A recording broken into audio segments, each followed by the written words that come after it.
अल्लाह की कसम आपने अपने चेहरों को बहुत खूबसूरत बना भी लिया और बहुत मेकअप करके मेरी प्यारी माँ बहनों आपने अपने आप को खूबसूरत बना भी लिया।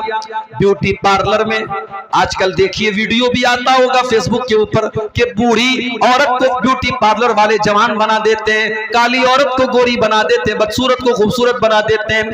आपने ब्यूटी पार्लर में जाकर के अपनी बदसूरती को खूबसूरती में तब्दील कर भी लिया, अपने चेहरे को खूबसूरत बना भी लिया। मगर माफ करना मेरी बहनों और माफ करना मेरे भाइयों, अगर आपका दिल खराब है और आपका अमल सही नहीं है तो कल कयामत के दिन आपका अंजाम और हमारा अंजाम क्या होने वाला है। अल्लाह कुरान में फरमाता है ववुजूहु यौमइज़िन अलैहा ग़बरा तरहक़ुहा क़तरा उलाइका हुमुल कफ़रतुल फ़जरा।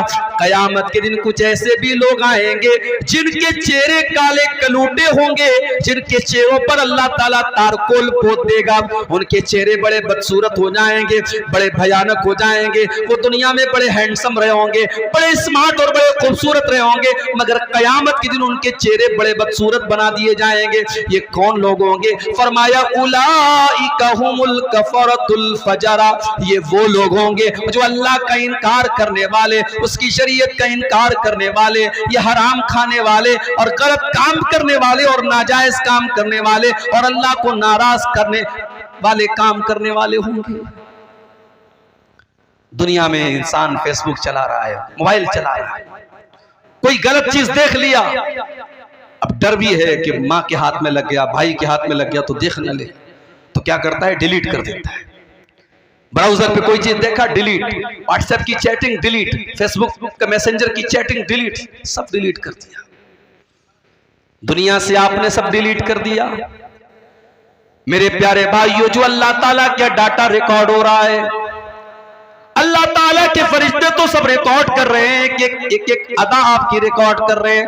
व इन्ना अलैकुम लहाफिज़ीन किरामन कातिबीन, मेरे किरामन कातिबीन एक एक हरकत को तुम्हारे रिकॉर्ड कर रहे हैं। यालमूना मा तफ़अलून, तुम जो जो कर रहे हो मेरे फरिश्तों को मालूम है। फरिश्ते सब रिकॉर्ड कर रहे हैं और फरिश्ते तो कर ही रहे हैं। हमने मोबाइल को उंगली से टच किया, हमारी उंगली भी रिकॉर्ड कर रही है। हमने मोबाइल पर आंखों से कुछ देखा, हमारी आंखों के अंदर जो उसकी रिकॉर्डिंग हो रही है। हमने कानों में हेडफोन लगा के, ईयरपोर्ट लगा के कुछ सुना, हमारे कान भी उसको रिकॉर्ड कर रहे हैं। और कयामत के दिन आंख भी गवाही देगी और कान भी गवाही देंगे और हमारी उंगली भी गवाही देगी। अल्लाह ने फरमाया हत्ता इज़ा मा जाऊहा शहीदा अलैहिम समउहुम व अबसारुहुम वजुलूदुहुम बिमा कानू यअमलून।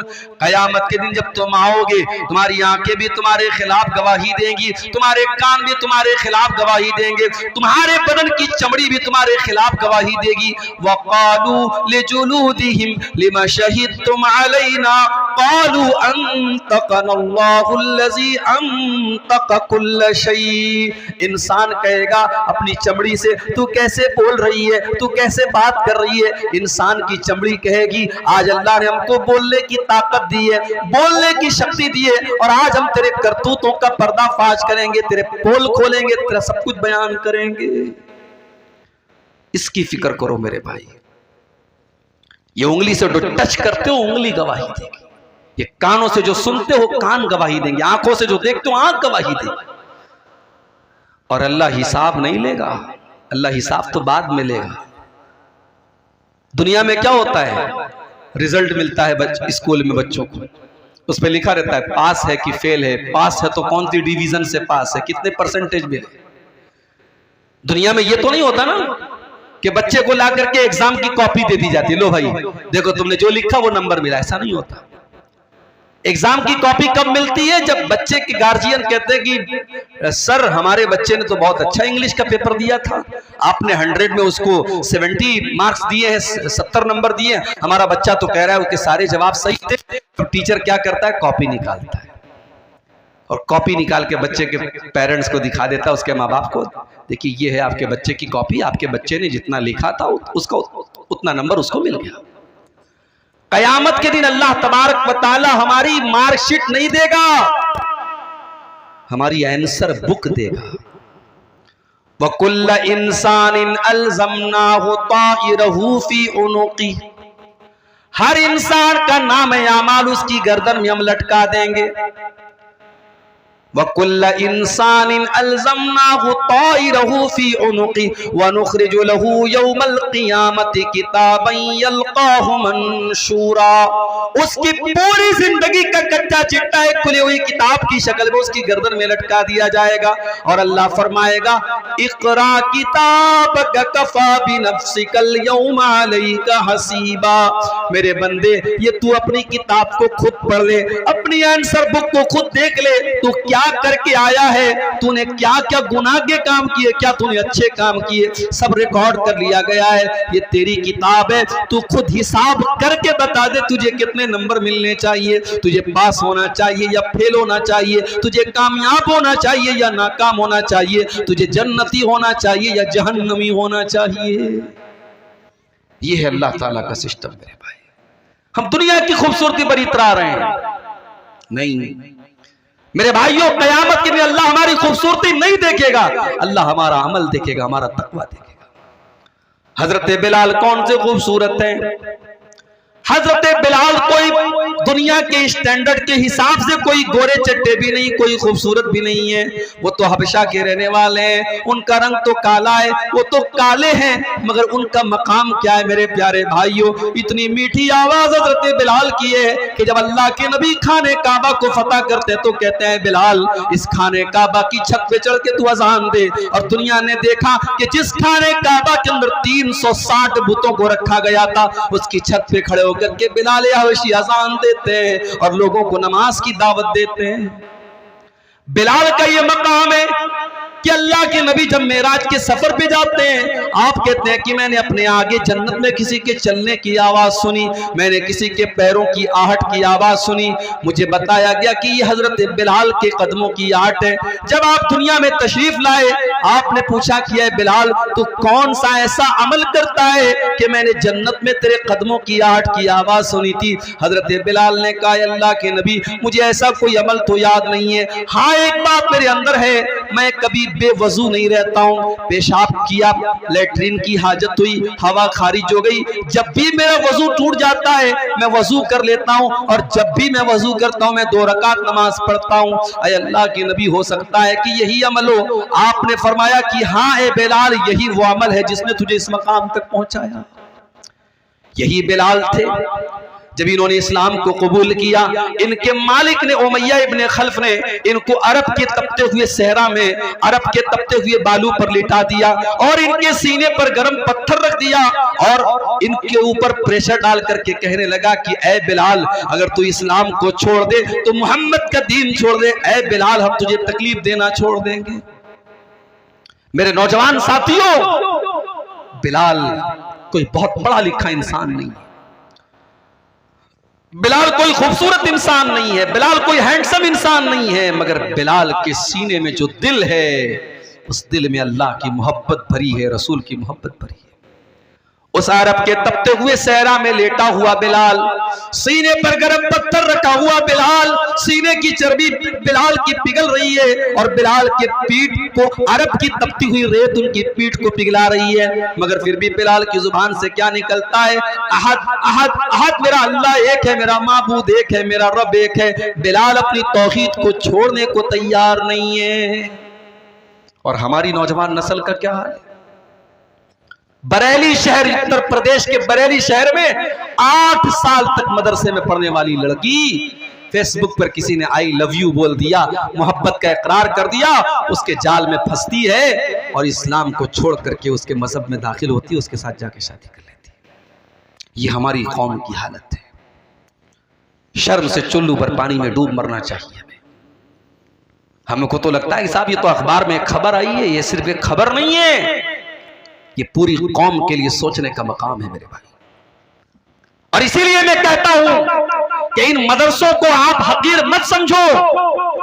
जब तक ये मदरसे बाकी हैं, आपके बच्चों और बच्चियों को अल्लाह और उसके रसूल के बारे में बताया जा रहा है। आपके कॉन्वेंट स्कूलों में नहीं बताया जा रहा है, आपके इंग्लिश स्कूलों में नहीं बताया जा रहा है उसको इस्लाम के बारे में, तौहीद के बारे में। अभी राजस्थान से एक खबर आई कि साहब बुर्का पहनने वाली और नकाब पहनने वाली लड़कियां स्कूल में क्या कर रही हैं? सूर्य नमस्कार कर रही हैं। और मीडिया भी ऐसी खबरों को मिर्च मसाला लगा के खूब बताता है। साहब देखिए, मुसलमान लड़कियां सूर्य नमस्कार कर रही हैं। क्या इस्लाम के अकीदे के हिसाब से ये ठीक है? हम सूर्य को भगवान नहीं मानते, हम सूर्य को रब नहीं मानते। हमारा अकीदा क्या है? वश्शम्सु तजरी लिमुस्तक़र्रिन लहा ज़ालिका तक़दीरुल अज़ीज़िल अलीम। सूरज अल्लाह ताला के इशारे पर चलता है, अल्लाह के कानून के मुताबिक चलता है। वल क़मर क़द्दरनाहु मनाज़िल हत्ता आद कल उर्जूनिल क़दीम। और चांद भी अल्लाह ताला के सिस्टम से चलता है। पहली तारीख का चांद पतला होता है, फिर धीरे धीरे मोटा होता है, फिर 14वीं का चांद कंप्लीट हो जाता है, फिर धीरे धीरे छोटा होता है, और फिर लकड़ी की तरह और खजूर के तने की तरह फिर पतला हो जाता है। ये चांद का सिस्टम, ये सूरज का सिस्टम ये बता रहा है कि चांद अपनी मर्जी से नहीं निकल रहा है, सूरज अपनी मर्जी से नहीं निकल रहा है। इनको निकालने वाला कोई है, इनको चलाने वाला कोई है। सूरज अपनी मर्जी का मालिक नहीं है, चांद अपनी मर्जी का मालिक नहीं है। मेरे प्यारे भाइयों, हमारा अकीदा तो ये है कि सूरज हमेशा पूरब से निकल रहा है और पश्चिम में डूब रहा है। ये अल्लाह का कानून है, ये अल्लाह का हुक्म है, इसलिए सूरज ऐसा कर रहा है। और जिस दिन कयामत कायम होने वाली होगी, अल्लाह सूरज को हुक्म देगा कि हमेशा तो तू पूरब से निकला करता था, लेकिन आज तुझे उल्टा करना है, और कयामत के दिन सूरज पश्चिम से निकल जाएगा। मेरे प्यारे भाइयों, आज आपके स्कूलों में आपके बच्चों से सूरज के आगे सजदा करवाया जा रहा है और सूरज के आगे हाथ जुड़वाया जा रहा है। मेरे प्यारे साथियों, अपनी नौजवान नस्ल की अकीदे की हिफाजत करो, उनकी तौहीद की हिफाजत करो, उनको ईमान सिखाओ। अगर नहीं सिखाओगे तो अंजाम यही होगा कि 8 साल मदरसे में पढ़ने वाली बच्ची मुर्तद हो जाएगी। हमारी कौम का हाल आप देखो मेरे भाई। राजनीति का तो और बुरा हाल है, पॉलिटिक्स का तो और बुरा हाल है। जो पॉलिटिक्स में चला गया उसका कोई मजहब नहीं है मेरे भाई, वो कहीं भी सर झुका सकता है, किसी के अभी आगे पैर हाथ फैला सकता है। वो नहीं मेरे भाइयों, ऐसा नहीं होना चाहिए। और याद रखो, इस्लाम से जो लोग नफरत करते हैं उनको आपकी तरक्की से उनको कोई नुकसान नहीं है। आप पैसा कमाइए, आप घर बनाइए, आप अच्छा कपड़ा पहनिए, उनको इससे प्रॉब्लम नहीं है। उनको प्रॉब्लम आपके इस्लाम से है, उनको प्रॉब्लम आपके दीन से, आपके ईमान से है। इसलिए अल्लाह कुरान में कहता है, वला यज़ालूना युकातिलूनकुम हत्ता यरुद्दूकुम अन दीनिकुम। ऐ नबी, इस्लाम के दुश्मन इसीलिए आपसे लड़ाई करते और जंग करते हैं ताकि मुसलमानों को दीन से हटा दे, मुर्तद कर दे, मुसलमानों को अल्लाह की तौहीद से दूर कर दे। हमारी कौम का हाल क्या है? अररिया का ये इलाका बड़ा पिछड़ा हुआ इलाका है। किसी बाप को अल्लाह ताला ने तौफीक दी, उसने बेटे को पढ़ाया, बेटा IAS ऑफिसर बन गया। कटिहार के अंदर, पूर्णिया के अंदर, अररिया के अंदर IAS ऑफिसर बन गया। बहुत अच्छी बात है, हमारी कौम का बच्चा IAS ऑफिसर बन गया। अब IAS ऑफिसर की कुर्सी पर जब वो बैठा, वो लड़का हमारी कौम का, तो वो कारून बन गया, वो फिरौन बन गया, अल्लाह को भूल गया। उसे इस्लाम बड़ा मामूली मजहब लगने लगा। उसे लगने लगा कि साहब ये मौलवी लोग तो बड़ी दकियानूसी बातें करते हैं, ये सब मजहब की बातों को छोड़ दो, तरक्की करो, आगे बढ़ो, ये रोजा नमाज छोड़ो, ये सब टॉपिक। अगर इसका नाम तरक्की है मेरे भाई, तो हमें ऐसी तरक्की नहीं चाहिए।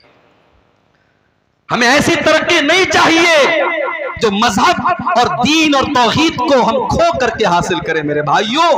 इमाम मालिक का एक जुमला नोट कर लो। इमाम मालिक ने कहा था कि इस उम्मत में बाद में आने वाले लोग कामयाब नहीं हो सकते हैं जब तक वो उस फॉर्मूले को ना अपना लें जो पहले के लोगों ने अपनाया था। सहाबे किराम को देखो, बकरी चराने वाले, खेती करने वाले, सहराओं में घूमने वाले, अल्लाह ताला ने उनको क्या मकाम दे दिया। उस दौर की बड़ी बड़ी सुपर पावर ने उनके आगे सर झुका दिया। ईरान की सुपर पावर जिसको किसरा कहा जाता था, और रोम की सुपर पावर जिसको कैसर कहा जाता था। कैसर और किसरा ने भी उनको सैल्यूट किया और उनके आगे झुकना पड़ा। और बैतुल मुकद्दस जो एक जमाने तक यहूदियों के कब्जे में, ईसाइयों के कब्जे में था, उस बैतुल मुकद्दस को भी मुसलमानों ने अपने कंट्रोल में लिया और वहां पर नमाज शुरू हो गई। मेरे प्यारे साथियों, ये सारे के सारे हालात सहाबे किराम के दौर में हुए। सहाबे किराम ने तरक्की के नाम पर अपने दीन को नहीं छोड़ा, अपने ईमान को नहीं छोड़ा, अपने इस्लाम को नहीं छोड़ा। उन्होंने वक्त की फिरौनों की आंखों में आंखें मिला करके उनको घुटनों के बल गिरने पर मजबूर कर दिया, मगर अपने दीन और अपने ईमान से कभी कॉम्प्रोमाइज नहीं किया। खुद न थे जो राह पर औरों के रहबर बन गए, क्या नजर थी जिसने मुर्दों को मसीहा कर दिया। कल तक जो मुर्दा थे, अल्लाह के प्यारे नबी ने उनको मसीहा बना दिया। मेरे प्यारे साथियों, आज हमें भी तरक्की करना है, हमें भी जमाने की आंखों से आंखें मिलाना है, मगर इस्लाम को छोड़ना नहीं है, ईमान को छोड़ना नहीं है, तौहीद को छोड़ना नहीं है। मेरे भाइयों, मैं चाहता हूं कि आपके बच्चे IAS ऑफिसर बने, मैं चाहता हूं आपके बच्चे वकील बने, मैं चाहता हूं आपके बच्चे जज बने, मगर याद रखो, मैं ये भी चाहता हूं आपका बेटा जब वकील बने तो उसके दिल में ईमान की मोहब्बत भी हो। जब वो अदालत में केस लड़ने जाए तो कोई झूठा केस न लड़े, वो सच्चाई के लिए लड़े। मैं चाहता हूं आपकी कौम का बेटा, हमारी कौम का बेटा जज की कुर्सी पर बैठे तो वो किसी ओहदे की लालच में गलत फैसला न कर दे, वो रिटायरमेंट के दिन, आखिरी दिन ऐसा फैसला करके पूरी कौम को मुसीबत में डाल करके अपने रिटायरमेंट का प्लान न बनाने लगे, बल्कि वो जज की कुर्सी पर बैठ करके इंसाफ का, जस्टिस का, न्याय का काम करे। मैं ये चाहता हूं मेरी कौम के बच्चे डॉक्टर बने, लेकिन डॉक्टर बनने का मकसद सिर्फ गरीबों का खून चूसना ना हो, उनकी जेब से पैसे निकालना ना हो, बल्कि उस डॉक्टर का काम कौम की खिदमत करना हो। वो कोई गरीब मरीज आए तो उसका इलाज फ्री में भी कर दे, वो अगर किसी को परेशान हाल देखे तो उसकी मदद के तौर पर उसका फ्री में इलाज कर दे, उसके दिल में गरीबों का दर्द हो। ऐसा ना हो कि मरने वाला तो मर गया और उसकी बॉडी को ICU में रखे हुए है और उसके घर वालों से पैसा वसूला जा रहा है, एक एक घंटे का पैसा लिया जा रहा है, मरने वाला बेचारा मर चुका है और फिर भी उसके घर वालों से पैसा लिया जा रहा है। मेरे भाइयों, ऐसे चोर और लुटेरे डॉक्टर हमें नहीं चाहिए। हम ये चाहते हैं मेरे भाई, हमारी कौम तरक्की करे, हमारा पिछड़ापन दूर हो, मगर सबके बाद हम अल्लाह। अकबर इलाहाबादी का एक शेर है ना, तुम शौक से कॉलेज में पढ़ो, चरक पे झूलो, जायज है गुब्बारों में उड़ो, चरक पे झूलो, बस एक सुखन बंदे आजिज कर रहे याद, अल्लाह को और अपनी हकीकत को न भूलो। हम यही चाहते हैं, हम अल्लाह को भूलने वाले न बन जाएं मेरे भाई। इसलिए कि जो अल्लाह को भूल जाएगा वो न दुनिया में चैन पाएगा ना आखिरत में चैन पाएगा। वमन आरज़ा अन ज़िक्री फ़इन्न लहू मईशतन ज़न्का, अल्लाह फरमाता है जो मुझे भूल जाएगा, जो मेरे जिक्र से मुंह मोड़ेगा, जो मेरी शरीयत से मुंह मोड़ेगा, हम उसकी जिंदगी को बेचैनी वाली जिंदगी बना देंगे। व नहशुरुहु यौमल क़ियामति आमा, और क़यामत के दिन हम उसे अंधा बना करके उठाएंगे। क़ाल रब्बि लिमा हशरतनी आमा, और क़यामत के जब अंधा बना करके उठाएंगे तो कहेगा अल्लाह मुझे अंधा क्यों बना दिया। अल्लाह फरमाएगा कज़ालिका अततका आयातुना फनसीतहा व कज़ालिकल यौम तुनसा। ऐ मेरे बंदे, जब कुरान पढ़ा जाता था, जब मेरे नबी की हदीसें पढ़ी जाती थी, तू भी तो अंधा और बहरा बन जाता था। तो तू कुरान को सुनता था, न हदीसों को सुनता था, मेरी बातों को तू सुन करके अनसुना कर दिया करता था। आज हम तुझे भूल जाएंगे। मेरे प्यारे साथी, फितनों का ये दौर है, और फितनों की जब बात आई है तो एक बहुत बड़ा फितना इस दौर का जो हमें महसूस हो रहा है, वो फितना है माल का फितना। पैसा कमाने के पीछे हमारा नौजवान अंधा बना हुआ है। मेरे पास अभी व्हाट्सएप पर मैसेज आया, मौली साहब एक कंपनी आई है, 10,000 रुपया लगा दो, हर महीने 2,000 रुपये मिलेंगे, 5 महीने में रकम खाली हो जाएगी, उसके बाद जो पैसा मिलेगा सब बेनिफिट होगा। मैंने कहा वो कंपनी कारोबार क्या करती है? कहा मौली साहब ये तो नहीं पता। कहते क्रिप्टो कोई कंपनी है, क्रिप्टो की कंपनी है, वो पैसा ले रही है। मैंने कहा कारोबार क्या करती है? नहीं मालूम। पूरे गांव के लोग पड़े हुए हैं, मौलवी साहब, मस्जिद के इमाम साहब भी वो काम कर रहे हैं। माफ करना मेरे भाई, कोई काम अगर इमाम साहब शुरू कर दें तो वो जायज नहीं हो जाएगा। कोई काम अगर मौलवी साहब शुरू कर दे तो वो जायज नहीं हो जाएगा, आपको पता करना पड़ेगा कि वो काम जायज भी है कि नहीं है। मेरे प्यारे नौजवान साथियों, कभी अल्लाह का शुक्र अदा किया करो कि अल्लाह ने हराम चीजों की तो लिस्ट बताई है, लेकिन हलाल चीजों की लिस्ट नहीं बताई है। पूरे कुरान में अल्लाह ने कहीं पर हलाल की लिस्ट नहीं बताई, हराम की लिस्ट बताई। इन्नमा हर्रमा अलैकुमुल मैतता वद्दमा वलहमल खिंजीरी वमा उहिल्ल बिही लिगैरिल्लाह। ऐ ईमान वालो, अल्लाह ने तुम्हारे ऊपर मुर्दार को हराम किया है, खून को हराम किया है, सूअर के गोश्त को हराम किया है, गैरुल्लाह का जिस चीज पर नाम लिया जाए उसको हराम किया है। हराम की तो लिस्ट बताई अल्लाह ने, लेकिन हलाल की लिस्ट नहीं बताई है। मेरे प्यारे भाइयों, आप कारोबार कीजिए, आप बिजनेस कीजिए, और छोटा किसी बिजनेस को आप छोटा मत समझिए। हमारे एक साथी थे बनारस में, जामे सल्फिया बनारस में, जहां से हमने तालीम हासिल की, वहीं से उन्होंने तालीम हासिल की। वो रहने वाले थे सूरत के, गुजरात के। आप लोगों ने कभी सुना होगा कि गुजराती लोग जो होते हैं कारोबार में बहुत आगे होते हैं, और इस वक्त पूरे भारत को भी 2 गुजराती चला रहे हैं, मालूम है ना आपको? 2 गुजराती पूरे भारत को चला रहे हैं। तो गुजराती लोग कारोबार में बहुत आगे होते हैं। तो हमारा वो जो साथी था सूरत का, उससे मेरी मुलाकात हुई 5-6 साल के बाद। तो मैंने पूछा कि भाई क्या करते हो तुम? अब भाई मौलवी लोग क्या करते हैं, कोई कहीं खुतबा दे रहा है, किसी मदरसे में पढ़ा रहा है, या बिहार में आमतौर से मदरसा खोल लेते हैं मौलाना लोग। तो मैंने सोचा शायद इन्होंने भी कोई मदरसा खोल लिया हो या मदरसा में पढ़ा रहे हो। तो कहा कि मेरे अब्बू की पकौड़े की दुकान है, हमारे अब्बू की पकौड़े की दुकान है, मैं वो चला रहा हूँ, बहुत अच्छी चल रही। तो मुझे यार, मैंने कहा यार तुम मौलवी हो के पकौड़े की दुकान पर तुमको अच्छा लगता है? उसने कहा क्या बुरा है, बिजनेस है, कारोबार है, आज़ाद हूँ मैं, मेरी अपनी दुकान है, मैं डेली जो है दिन भर दुकान पर बैठता हूँ और अच्छा खासा माशाल्लाह 2000-3000 का काम कर लेता हूँ, और आज़ाद भी हूँ, कहीं जाना है कोई प्रॉब्लम नहीं, किसी का गुलाम नहीं हूँ, किसी की नौकरी नहीं है। ये सोच थी उसकी। तो गुजराती था। तो बताना ये चाहता हूं कि अगर आप कारोबार करना चाहें, तिजारत करना चाहें, हजारों रास्ते हैं आपके पास, लेकिन आप रातों रात अमीर बनना चाहते हैं। हमारे नौजवान को 10,000 वाला मोबाइल नहीं चाहिए, उसको 50,000 वाला आईफोन चाहिए। कमा रहा है 5,000 रुपया महीना, और फोन कौन सा चाहिए? आईफोन चाहिए। और आईफोन खरीदने वाले आमतौर से क्या करते जानते हो? वो स्टेटस सिंबल है, उसको उतनी जरूरत नहीं है आईफोन की, उसको आईफोन चलाना भी नहीं आता है, मगर जब 4 लोगों के सामने आईफोन का वो जो एप्पल बना होगा, वो जो दिखेगा ना, तब लोग कहेंगे कि हाँ यार इसकी हैसियत है।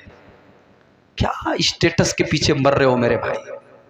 ये आईफोन को तुमने स्टेटस बना के रखा है। ये महंगा कपड़ा पहन लिया, महंगा मोबाइल ले लिया, महंगा घर बना लिया, तो तुम्हारा स्टेटस बहुत ऊंचा हो गया। माफ करना मेरे भाई, अल्लाह के स्टेटस इन सब चीजों से नहीं बनेगा। इन्ना करमकुम इंदल्लाहि अत्काकुम, अल्लाह ताला के अगर किसी का स्टेटस ऊंचा होगा तो उसका होगा जिसके अंदर अल्लाह का तकवा होगा। मेरे नबी की जिंदगी को देखो मेरे भाइयों, मेरे नबी का मकान भी कोई आलीशान नहीं, मेरे नबी का कपड़ा भी कोई आलीशान नहीं, मेरे नबी के घर में कोई फर्नीचर भी नहीं। आपकी जिंदगी तो ऐसी गुजरी कि अल्लाह के नबी एक चटाई पर लेटा करते थे। एक दिन आप चटाई पर से उठते हैं और आपकी पीठ पर चटाई के निशान पड़े हैं। साहबे किराम ने देखा, अय अल्लाह के नबी, लवित तखज़ना लक वितान या रसूल अल्लाह, अय अल्लाह के नबी आप हमें इजाजत दे दें, हम आपके लिए गद्दे का इंतजाम कर दें, हम आपके लिए आरामदेह बिस्तर का इंतजाम कर दें। आपने क्या जवाब दिया मेरे प्यारे साथियों? जरा अपने नबी का जवाब सुन लेना। फरमाया, माली वली दुनिया, ओ लोगों मेरा दुनिया से क्या लेना देना है। मान इल्ला कराकिबिन इस्तज़ल्लता तशजरतिन सुम्मा राह फतरकहा, अरे मैं तो एक परदेसी की तरह हूँ, मैं तो मुसाफिर की तरह हूँ जो किसी पेड़ के नीचे थोड़ी देर हाल्ट करता है, थोड़ी देर आराम करता है, फिर अपनी मंजिल की तरफ चला जाता है। मैं दुनिया में रहने के लिए नहीं आया हूँ, मेरी मंजिल तो आखिरत है, मैं आखिरत की तैयारी करने के लिए आया हूँ। आज हम दुनिया के पीछे मरे जा रहे हैं। सुबह नींद खुलती है तब से लेकर रात में सोने तक एक मर्तबा भी हमारे ज़हन में आखिरत की फिक्र पैदा नहीं होती, जन्नत की फिक्र नहीं पैदा होती, जहन्नम से बचने की चिंता नहीं होती। हाय दुनिया, हाय दुनिया, हाय दुनिया। मेरे प्यारे साथियों, ये माल और औलाद भी अगर आपको अल्लाह से दूर कर दे तो ये बहुत बड़ा फितना है। अल्लाह कुरान में कहता है, इन्नमा अमवालुकुम व औलादुकुम फितना, तुम्हारा माल भी तुम्हारे लिए फितना है, तुम्हारी औलाद भी तुम्हारे लिए फितना है। अगर माल के चक्कर में तुम हराम रास्ता अपना रहे हो और औलाद के चक्कर में तुम गलत रास्ता अपना रहे हो तो माल भी फितना है और औलाद भी फितना है। मेरे भाई, अल्लाह के प्यारे नबी मिंबर पे खुतबा दे रहे हैं, जुमा का खुतबा आप दे रहे हैं।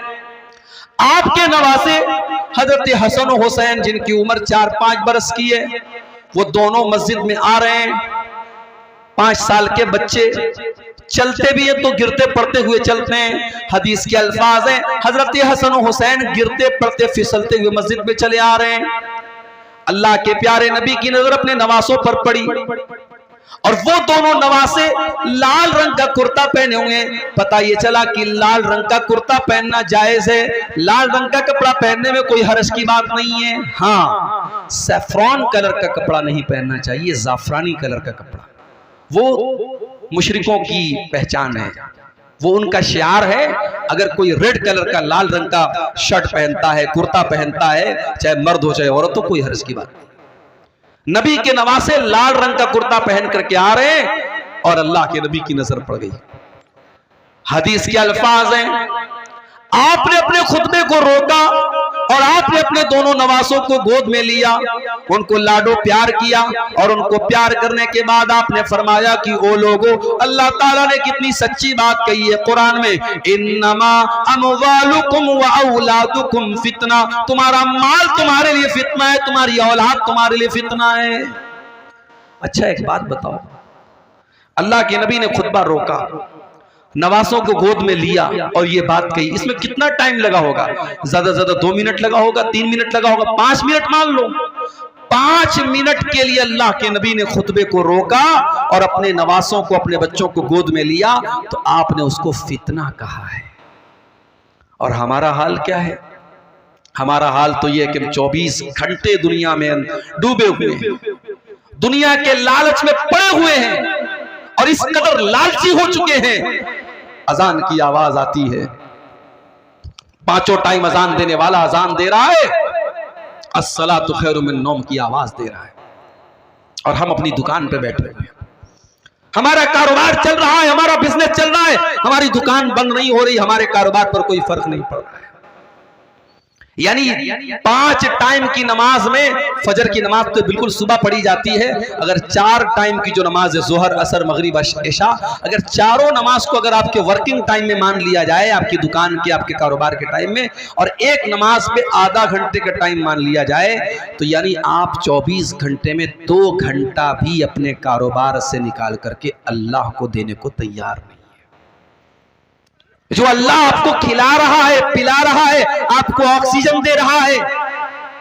मां के पेट में हम थे, अल्ट्रासाउंड के बगैर मां के पेट का भी फोटो नहीं आता है। अल्ट्रासाउंड जब होता है तो वो कैमरा जो होता है वो मां के पेट के अंदर रोशनी करके तब फोटो लेता है।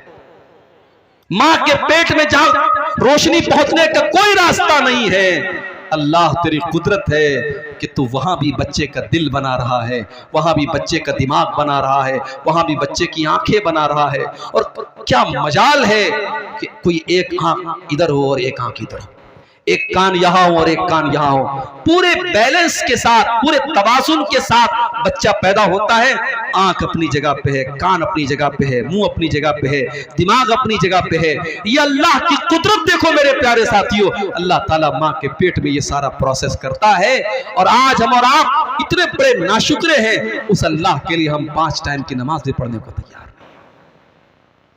इसीलिए अल्लाह कुरान में कहता है, रिजालुल्लाह तुलहीहिम तिजारतुन वला बैउन अन ज़िक्रिल्लाह, मेरे वो हकीकी बंदे और मेरे सच्चे मोमिन बंदे तो वो है, उनका कारोबार उनको नमाज से कभी नहीं रोकता है। वो नमाज भी पढ़ते और कारोबार भी करते हैं। और मैंने देखा है मुंबई के अंदर ऐसे ऐसे सेठों को देखा है मेरे भाइयों, आप यकीन करें, आपके अररिया में क्या कोई पैसा कमाने वाले होंगे, आपके पूर्णिया में क्या कोई पैसा ऐसा कमाने वाले होंगे, आपके किशनगंज में क्या पैसा कमाने वाले वाले होंगे। मैंने मुंबई में ऐसे सेठों को भी देखा है जो बहुत बड़े करोड़पति अरबपति हैं, बहुत बड़ा उनका कारोबार है, मगर रमजान के आखिरी अशरे में वो एतिकाफ भी करते हैं। वो 10 दिन एतिकाफ में भी बैठते हैं, और जब वो एतिकाफ में बैठते हैं तो अपने कारोबार का जो मोबाइल है वो अपने भाई को, अपने घर को, अपने बेटे को दे करके आते हैं कि नहीं नहीं, अब ये 10 दिन मुझे अपने बिजनेस से कोई मतलब नहीं, अपने कारोबार से कोई मतलब नहीं, मैं 10 दिन अल्लाह की इबादत के लिए लगा रहा हूं। रिजालुल्लाह तुलहीहिम तिजारतुन वला बयून अन ज़िक्रिल्लाह, मेरे सच्चे मोमिन बंदे तो वो हैं उनका कारोबार उनको कभी अल्लाह के जिक्र से गाफिल नहीं करता, कभी नमाज से गाफिल नहीं करता। यखाफून यौमन ततक़ल्लबु फ़ीहिल क़ुलूब वल अबसार, इसलिए कि वो क़यामत के दिन से डरते हैं जिस दिन लोगों की दहशत का बड़ा बुरा आलम होगा। दहशत क्या होती है आपने देखा है। नेपाल में ज़लज़ला आया, बनारस में हल्का सा झटका महसूस हुआ। मैं तो उस वक्त ट्रेन में सफर कर रहा था, सुबह मेरी बीवी का फोन आया, कहने लगी रात में ज़लज़ला आपने देखा, ज़लज़ला आया था। मैंने कहा मैं तो ट्रेन में बैठा था, ट्रेन में तो हमेशा ज़लज़ला आता रहता है, ट्रेन हिलती रहती है। कहा कि नहीं, रात में बहुत सब चीजें हिल रही थी, ज़लज़ला आया था। 2 दिन तक बनारस में लोगों के पेट मुंह से खाना उतर नहीं रहा था, लोग दहशत के आलम में थे। ज़लज़ला कहाँ आया था? नेपाल में आया था। उसका झटका दिल्ली और उत्तर भारत में कहीं कहीं महसूस हुआ था, और ये छोटा सा ज़लज़ला था जो नेपाल में आया था। इज़ा ज़ुल्ज़िलतिल अर्ज़ु ज़िल्ज़ालहा, जब वो ज़लज़ला आएगा जो सिर्फ उत्तर भारत में नहीं, सिर्फ दक्षिण भारत में नहीं, मध्य प्रदेश में नहीं, महाराष्ट्र में नहीं, गुजरात में नहीं, इज़ा ज़ुल्ज़िलतिल अर्ज़ु ज़िल्ज़ालहा, जब पूरी धरती को अल्लाह ताला हिला देगा। व अखरजतिल अर्ज़ु अस्क़ालहा, और जमीन अपने सारे बोझ निकाल देगी। अच्छा, ये बोझ निकाल देगी, इसका क्या मतलब है? इसका मतलब यह है कि जमीन के अंदर जो हीरे जवाहरात, सोने चांदी और कीमती मेटल्स है, सब बाहर निकल जाएगा। जमीन अपने सारे खजाने निकाल देगी। और एक मतलब यह भी है कि जमीन के अंदर जितने मुर्दे हैं, कयामत के दिन सब जिंदा हो जाएंगे। वक़ालल इंसानु मा लहा, और इंसान कहेगा इस जमीन को क्या हो गया है। यौमइज़िन तुहद्दिसु अख़बारहा, और क़यामत के दिन जमीन अपनी बातें बयान करेगी, जमीन बोलेगी बिअन्ना रब्बका औहा लहा, क्योंकि उस जमीन को अल्लाह ताला हुक्म देगा बोलने का। इससे एक बात ये पता चली कि हम जिस धरती पर और जिस जगह पर कोई काम करते हैं वो जगह भी गवाही देगी। मिसाल के तौर पर इस गांव में आज ये जलसा हो रहा है। अब जलसे वालों का कहना है कि हमें उम्मीद नहीं थी कि इतनी सारी पब्लिक आ जाएगी, क्योंकि इलाका बहुत पिछड़ा हुआ है, आने जाने का जो रास्ता है बहुत मुश्किल है, बहुत टफ है, फिर भी लोग आए। और इस वक्त जो है रात के तकरीबन 1:15 बज रहे हैं, लोग जमे हुए हैं, माए बहनें हमारी बैठी हैं। ये इलाका, ये पिंडाल, ये पूरी धरती बोलेगी कयामत के दिन कि हाँ, यहाँ रात को 1:15 बजे तक, 1:30 बजे तक, 2 बजे तक तेरे दिन की बातें हुई थी, कुरान और हदीस की बातें हुई थी। और इसी इलाके में अगर किसी घर में, किसी कमरे में बैठ करके कोई जुआ खेल रहा है, कोई शराब पी रहा है, कोई ज़िना कर रहा है, कोई हराम काम कर रहा है, वो धरती भी बोलेगी मेरे भाइयों, यौमइज़िन तुहद्दिसु अख़बारहा, जमीन गवाही देगी कि हाँ वहां पे क्या हुआ था। इसलिए जब गुनाह करना तो ये सोच के करना कि ये कमरा गवाही देगा, ये धरती गवाही देगी। कहां से बचेंगे हम अल्लाह के यहाँ। आगे रमजान का महीना आ रहा है मेरे भाई। अल्लामा इब्न जौज़ी का एक जुमला आज मैंने पढ़ा, बड़ा प्यारा जुमला था। अल्लामा इब्न जौज़ी लिखते हैं कि अगर कब्र में मरे हुए लोगों से कहा जाए कि तमन्ना करो, आरजू करो, तो मरा हुआ आदमी जो मर चुका है, कब्र में जा चुका है, अगर उससे कहा जाए कि तुम्हारी कोई अंतिम इच्छा है, कोई आखिरी ख्वाहिश है, तो पता है वो क्या कहेगा? कहेगा कि अल्लाह एक दिन तू रमजान का और दे दे, एक दिन तू रमजान का और दे दे। रमजान इतना कीमती महीना है मेरे भाई। पिछले रमजान में कितने लोग हमारे गांव में रहे होंगे, इस साल वो नहीं है, इंतकाल हो गया उनका।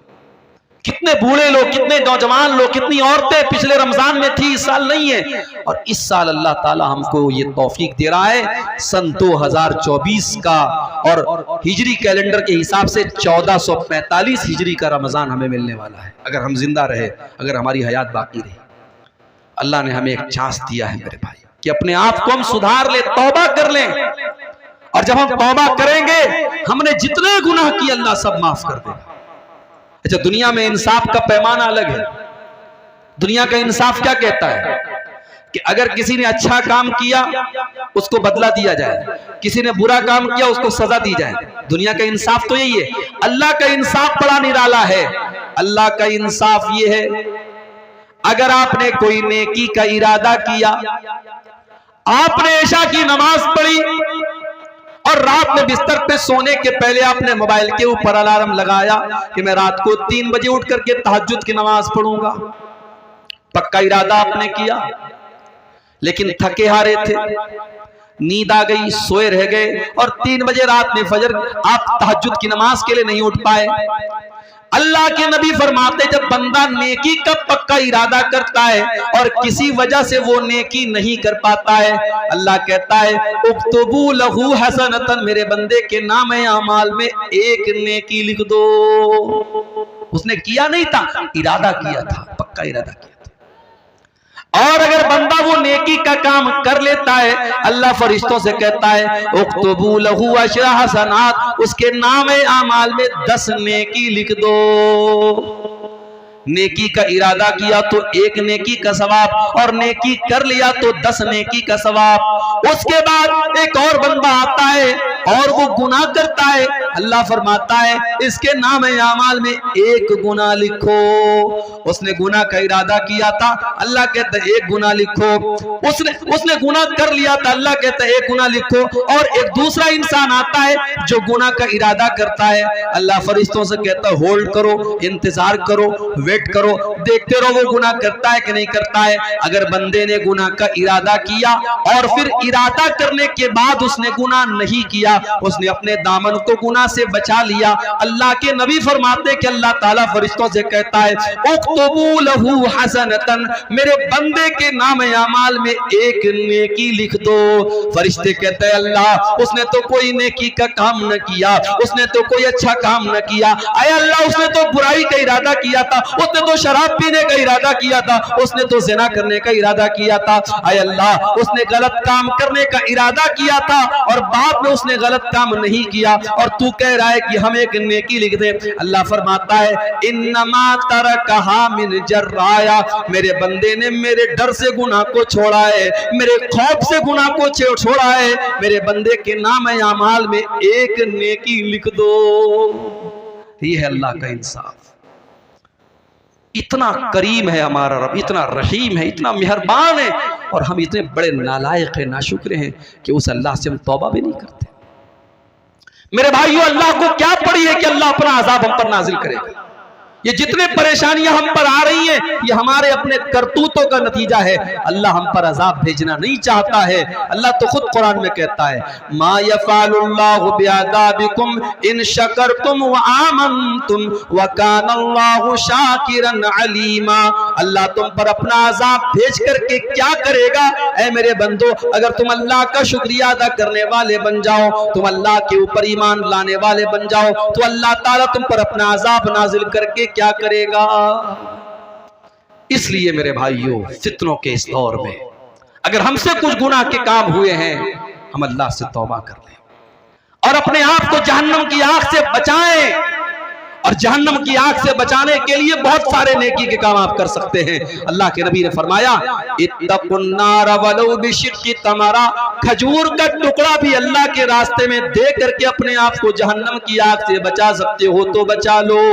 ये मदरसा है, ये मस्जिदें हैं, ये दीन का काम है जहां आपसे चंदे की अपील की जा रही है। अल्लाह का शुक्र अदा करो कि आपसे चंदा मांगा जा रहा है, आपसे बाकायदा मौलवी लोग माइक पर आकर के आपसे अपील कर रहे हैं। वरना कयामत के पहले तो एक ऐसा दौर भी आएगा, अल्लाह के नबी फरमाते हैं कि सदका देने वाला सदका लेकर के निकलेगा, माल लेकर के निकलेगा और कोई उसका सदका कबूल करने वाला नहीं होगा। इतना माल लोगों के पास आ जाएगा, इतना पैसा लोगों के पास आ जाएगा कि सदका करने वाला और दान देने वाला दान देना चाहेगा और सदका करना चाहेगा, मगर उसके सदका को कोई कबूल करने वाला नहीं होगा। ये मौका है मेरे भाई, जहन्नम की आग से अपने आप को बचा लो। रमजान का महीना आ रहा है, उसमें नेकी करके और उसमें रोजा रख करके, तरावी पढ़ करके, तहज्जुद पढ़ करके, कुरान पढ़ करके अपनी मग़फ़िरत का सामान कर लो मेरे भाई। ये फितनों का दौर है, फितनों का ज़माना है, और इस दौर में अपने बच्चों की भी फिक्र करो। मैं कभी कभी कहता हूं अपनी तकरीरों में कि जब पैसा दिया करो अल्लाह की राह में तो बच्चों से दिलवाया करो। अपने घर से जाओ तो औरतों को कुछ पैसा दे करके जाओ कि देखो मैं जा रहा हूं बाहर, ये पैसा तुमको दे के जा रहा हूं, ये ज़कात का पैसा है, ये सदका खैरात का पैसा है, गरीबों को दे दिया करना, कोई मांगने वाला है तो दे देना। अपने घर की औरतों को ये सिखाओ मेरे भाई, इसलिए कि जब हम अच्छी चीज़ों में, जब हम बुरी चीज़ों में अपने परिवार को शामिल करते हैं। अभी मैं कार से आ रहा था, रास्ते में एक रेस्टोरेंट पड़ा था दरभंगा में, राधे राधे। हमारे ड्राइवर साहब भी साथ में थे। हम लोगों को भूख बहुत तेज़ लगी थी, दोपहर में मैंने खाना भी नहीं खाया था। ड्राइवर साहब ने कहा चलिए यहाँ पे खाना खाते हैं, बड़ा अच्छा रेस्टोरेंट। मैं गया रेस्टोरेंट में, बहुत अच्छा, कभी आपका गुजर हो दरभंगा से देखिएगा, बिल्कुल हाईवे के ऊपर है, बहुत मशहूर है वहाँ का रेस्टोरेंट। वहाँ गए तो माशाअल्लाह बड़ा साफ सुथरा रेस्टोरेंट, और खाना भी एक से एक, और उसके बाद मिठाइयाँ भी एक से एक। तो जानते हो पहला ख्याल मेरे दिल में क्या आया? मेरे दिल में ख्याल आया कि यार ये तो फैमिली के लायक जगह है, बच्चों को लेके आने लायक जगह है, बड़ा अच्छा यहाँ सिस्टम है, निज़ाम है। यानी ये एक नेचुरल बात है। हम कोई अच्छी चीज देखते हैं तो हम चाहते हैं कि हमारा परिवार भी इसमें शामिल हो जाए। हम कोई अच्छी चीज खाते हैं, सोचते हैं हमारा परिवार भी खा ले। मेरे भाइयों, जहन्नम की आग से हमें अपने आप को भी बचाना है, अपने परिवार को भी बचाना है। कू अनफुसकुम व अहलीकुम नारा, अल्लाह कुरान में कहता है अपने आप को और अपने परिवार को जहन्नम की आग से बचाने की फिक्र करो, बचाने का इंतजाम करो। अब जरा दिल पे हाथ रख के बताओ कि आपने अपने आप को और अपने परिवार को जहन्नम की आग से बचाने के लिए क्या काम किया है। आप एक महीना छोड़ दो, एक साल छोड़ दो, आप एक हफ्ता और एक दिन का हिसाब हमको बता दो कि आपने पिछले एक दिन में कितने ऐसे काम किए हैं जो आपको जहन्नम की आग से बचाने वाले हैं। इसीलिए मेरे भाइयों, अल्लाह के नबी फरमाते हैं ला तहकिरन्न मिनल मारूफ शैया, किसी नेकी को हकीर मत समझो। छोटी छोटी नेकी के काम, छोटे छोटे जिक्र के कलमात हैं। आपने जुबान से पढ़ा सुभानअल्लाहि व बिहम्दिही सुभानअल्लाहिल अज़ीम, आपको पढ़ने में 5 सेकंड लगा। सुभानअल्लाहि व बिहम्दिही सुभानअल्लाहिल अज़ीम आपको पढ़ने में 2 सेकंड लगा, 3 सेकंड लगा। मगर इस कलमे का सवाब क्या है? बुखारी शरीफ की आखिरी हदीस है, अल्लाह के नबी फरमाते हैं कलिमतानी खफीफतानी अलल लिसानी सकीलतानी फिल मीज़ानी सुब्हानअल्लाहि व बिहम्दिही सुब्हानअल्लाहिल अज़ीम। अल्लाह के रसूल सल्लल्लाहु अलैहि वसल्लम फरमाते हैं कि 2 कलमे ऐसे हैं जो अल्लाह को बहुत प्यारे हैं और जुबान पर बड़े हल्के, और क़यामत के दिन अल्लाह के तराजू पर बड़े भारी होंगे। और ये 2 कलमे कौन है? सुभान अल्लाह व बिहम्दिही सुभान अल्लाहिल अज़ीम। इसी तरीके से आप सुभान अल्लाह, अल्हम्दुलिल्लाह, ला इलाहा इल्लल्लाह, अल्लाहु अकबर, ये कलमात जो हैं इनका सवाब बहुत ज्यादा, इसको आप पढ़ें। अल्लाह ने आपको दौलत दी है, सदका खैरात करें, गरीबों की मदद करें, और जब मदद करें तो इस चक्कर में ना रहे कि माइक पर मेरा नाम बोला जाए। हमारे ये भी बड़ा मसला है, माइक पर जब तक नाम ना बोला जाए तब तक हमें लगता है मौलवी साहब जब तक नाम ले लेके हमारे लिए दुआ ना करे हमारा दान कबूल नहीं हुआ। जरूरी नहीं है, कुछ नेकी ऐसी भी करो आपको पता हो, अल्लाह को पता हो। अल्लाह के नेक बंदे नेकी करते हैं, दरिया में डाल देते हैं।